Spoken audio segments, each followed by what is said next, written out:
আসসালামু আলাইকুম। সবার আগে বাছাই করা 10টি আন্তর্জাতিক খবর জানিয়ে দেব। প্রথমেই থাকছে শিরোনাম, তবে তার আগে অনুরোধ থাকবে ভিডিওটিতে একটি লাইক দিবেন।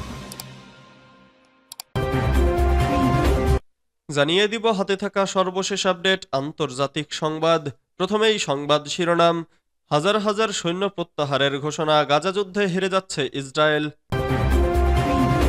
এরপর জানিয়ে দিব পারমাণবিক অস্ত্র বহনে সক্ষম আইসিবিএম উৎক্ষেপণ করল যুক্তরাষ্ট্র।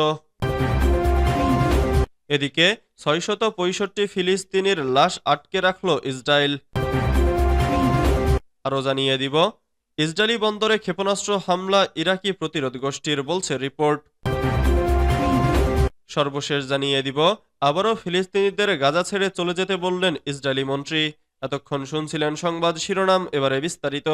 তবে অনুরোধ থাকবে ভিডিওটিতে একটি লাইক করবেন এবং কমেন্ট করে জানিয়ে দিবেন কোন জেলা থেকে আপনি আমাদের এই ভিডিওটি দেখছেন।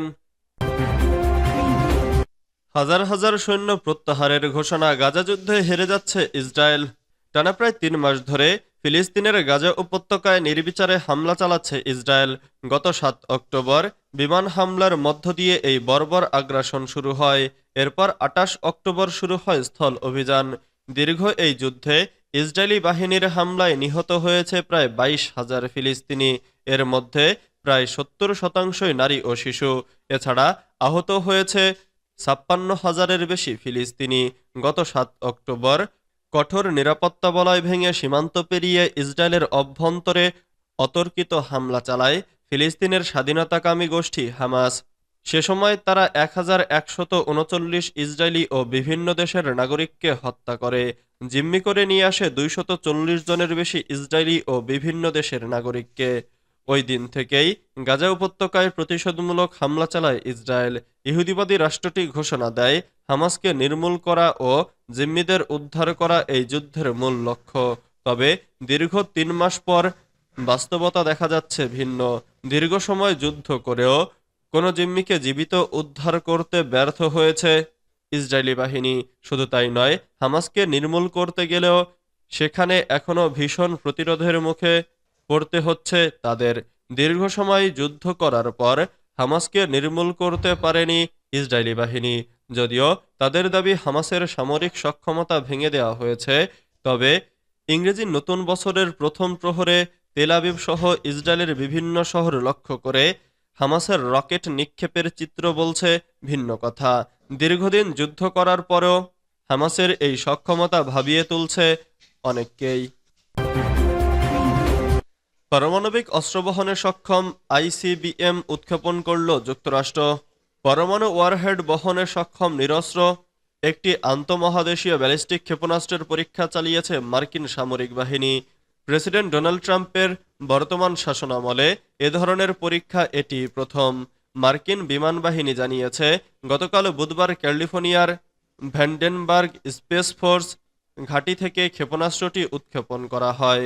কর্মকর্তারা বলেছেন, একবিংশ শতাব্দীর হুমকি প্রতিরোধ ও মিত্রদের আশ্বস্ত করতে যুক্তরাষ্ট্রের পারমাণবিক প্রতিরোধ নিরাপদ, সুরক্ষিত, নির্ভরযোগ্য এবং কার্যকর রয়েছে তা দেখানোর উদ্দেশ্যে এই উৎক্ষেপণ করা হয়েছে। মার্কিন বিমান বাহিনী আরও বলেছে, এই উৎক্ষেপণ বর্তমান বিশ্বের ঘটনাগুলোর প্রতিক্রিয়া নয়। আমেরিকা অতীতে 300টিরও বেশি এ জাতীয় পরীক্ষা চালিয়েছে। ক্ষেপণাস্ত্র পরীক্ষার বিষয়ে রাশিয়া, চীন বা অন্য কোনো পরমাণু শক্তিকে তারা সতর্ক করেছে কিনা সে বিষয়ে মার্কিন কর্মকর্তারা কিছু বলেননি। 1970-এর দশকে প্রথম প্রবর্তিত মিনিটম্যান 3 মার্কিন পারমাণবিক প্রতিরোধক কৌশলের একটি গুরুত্বপূর্ণ অংশ হিসেবে রয়ে গেছে। দেশটির মন্টানা, নর্থ ডাকোটা এবং ওয়াইওমিংয়ে ভূগর্ভস্থ সাইলোতে এই ধরনের 40টি অপারেশনাল ক্ষেপণাস্ত্র রয়েছে। মিনিম্যান 3 এর পরিসীমা 13,000 কিলোমিটার এবং এটি ঘন্টায় 24,000 কিলোমিটার গতিতে ছুটতে পারে। 665 ফিলিস্তিনের লাশ আটকে রাখল ইসরায়েল। ফিলিস্তিনি বন্দীদের লাশ ফেরত গ্রহণ কর্মসূচির কর্মকর্তারা জানিয়েছেন, দখলদার বাহিনী ফিলিস্তিনিদের লাশ আটকে রাখার নীতি এখনও অব্যাহত রেখেছে। বৃহস্পতিবার এক বিবৃতিতে বলেছে যে তারা অন্তত 665 জন ফিলিস্তিনির লাশ আটকে রেখেছে এমনকি এর মধ্যে 60 ও 70 দশকের লাশও রয়েছে। এই তালিকায় রয়েছে গতকাল সন্ধ্যায় পশ্চিম তীরে নিহত ফিলিস্তিনিরাও। তারা আরও জানিয়েছে, এই লাশগুলো মাকাবিরুল আরকাম ও সাল্লাজাতুল ইহতেলাল নামের দুটি কবরস্থানে দাফন করা হয়েছে। এর মধ্য দিয়ে তারা আন্তর্জাতিক নীতি লঙ্ঘন করছে এবং স্বজনকে সসম্মানে দাফন থেকে বঞ্চিত করছে। উল্লেখ্য, মাকাবিরুল আরকাম হল এমন কবরস্থান যেখানে ফিলিস্তিনি ও আরবদের লাশগুলো অবিন্যস্তভাবে দাফন করে রাখা হয়। বিভিন্ন সময় ইসরায়েলি সেনারা তাদের হত্যা করে নিয়ে এসে এখানে দাফন করে রেখেছে। প্রত্যেকের কবরে নিরাপত্তা বাহিনীর ক্রমিক নম্বর হিসেবে একটি নম্বর করা থাকে। ইসরায়েলি বন্দরে ক্ষেপণাস্ত্র হামলা ইরাকি প্রতিরোধ গোষ্ঠীর, বলছে রিপোর্ট। ইসরায়েলের হাইফা বন্দরের পাশাপাশি ইরাক ও সিরিয়ায় অবস্থিত বিভিন্ন মার্কিন অবস্থানে হামলা চালানোর কথা ঘোষণা করেছে ইরাকের ইসলামী প্রতিরোধ আন্দোলন। ইরাকের সন্ত্রাসবিরোধী আন্দোলনের ছাতা সংগঠন ইসলামী রেজিস্ট্যান্স ইন ইরাক এক বিবৃতিতে বলেছে, তারা ইসরায়েলের উত্তর পশ্চিমাঞ্চলীয় বন্দরনগরী হাইফার একটি গুরুত্বপূর্ণ টার্গেটে হামলা চালিয়েছে। ওই হামলায় উন্নত প্রযুক্তির দূরপাল্লার আল আরকাব ক্ষেপণাস্ত্র ব্যবহার করা হয়েছে। ইরাকি রেজিস্ট্যান্স ফোর্স বলেছে, অবরুদ্ধ গাজা উপত্যকায় ইসরায়েলি বাহিনীর চলমান গণহত্যার শিকার ফিলিস্তিনি নারী, শিশু ও বৃদ্ধদের প্রতি সংহতি জানিয়ে হাইফায় হামলা চালানো হয়েছে। ইরাকের প্রতিরোধ আন্দোলন একই সঙ্গে সিরিয়ার কাছ থেকে দখলকৃত ইসরায়েলের গোলান মালভূমির একটি সামরিক লক্ষ্যবস্তুতেও আঘাত হানার কথা ঘোষণা করেছে।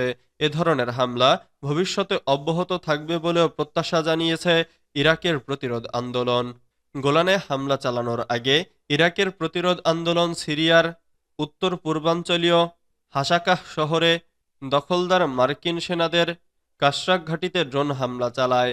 এছাড়া ইরাকের আল আনবার প্রদেশের আইন আল আসাদ বিমান ঘাঁটিতেও ড্রোন হামলা চালানোর কথা জানিয়েছে ইরাকের প্রতিরোধ আন্দোলন। আবারও ফিলিস্তিনিদের গাজা ছেড়ে চলে যেতে বললেন ইসরায়েলি মন্ত্রী। আবারও ফিলিস্তিনিদের গাজা উপত্যকা ছেড়ে চলে যেতে বললেন ইসরায়েলের অর্থমন্ত্রী বেজালেল স্মোট্রিচ। রবিবার ইসরায়েলি আর্মি রেডিওতে কথা বলার সময় এই মন্তব্য করেন স্মোট্রিচ। তিনি বলেন, গাজা উপত্যকায় যা করা দরকার তা হলো ফিলিস্তিনিদের দেশত্যাগকে উৎসাহিত করা। যদি গাজায় ২০ লাখ আরব জনগোষ্ঠীর পরিবর্তে কেবল ১ লাখ বা ২ লাখ আরব থাকেন, তাহলে পরের দিন থেকেই সেখানকার পুরো আলোচনা সম্পূর্ণ ভিন্ন হবে। তিনি আরও বলেন, গাজার ২৩ লাখ জনসংখ্যা যদি ইসরায়েল রাষ্ট্রকে ধ্বংস করার আকাঙ্ক্ষায় বেড়ে উঠতে না থাকে, তবে এই ভূখণ্ডটিকেও ইসরায়েলে অন্যভাবে দেখা হবে। তার ভাষায়, ইসরায়েলি সমাজের বেশিরভাগ মানুষই বলবে, কেন নয়, এটি একটি সুন্দর জায়গা। আসুন মরুভূমিকে প্রস্ফুটিত করি, এটি কোনো সংঘাতের মাধ্যমে হবে না।